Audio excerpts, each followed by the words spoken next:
Next up, we've got how to mend a wool knit with a full hole, and behind it right now I have a wool woven, but you can do a wool knit behind it as well. You can pin it if you want.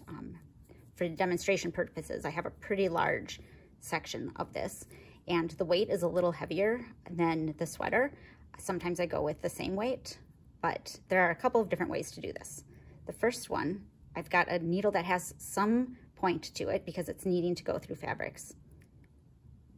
And I've got just a thin, right here it's a wool thread, but you could use an embroidery thread. I've done that a lot. So the one I've done most often is just sort of a simple parallel line. I don't lock it down often. That's just me. I am usually going over it enough, and you can just sort of go perpendicular.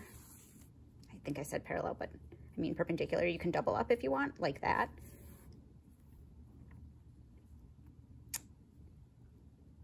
Or you can angle underneath to go over for just a single line, kind of making like little rays of a sun.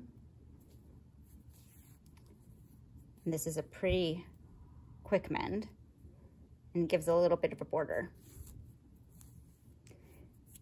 You can also, for variety or just for decorative element, go tighter, do a lot more stitches like this so that it is completely solid there and it frames whatever the fabric is you put behind. And I've seen people do, pick a fabric that maybe has a print or something that they're really highlighting, centering. If you have something with embroidery on it that you just have a little piece of, you could have that poking out like a little window.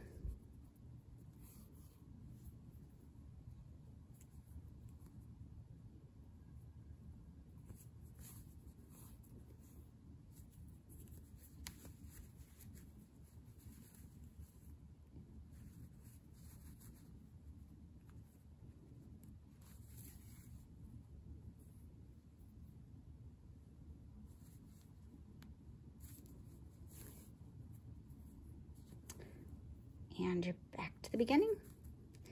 And sometimes I'm weaving it in the back here, going in and out of the fabric, and then popping up pretty close to that point and trimming my threads pretty close.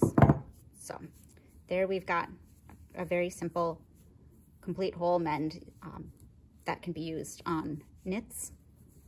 It doesn't have the same stretch that it would have originally, but it keeps the wind from going through.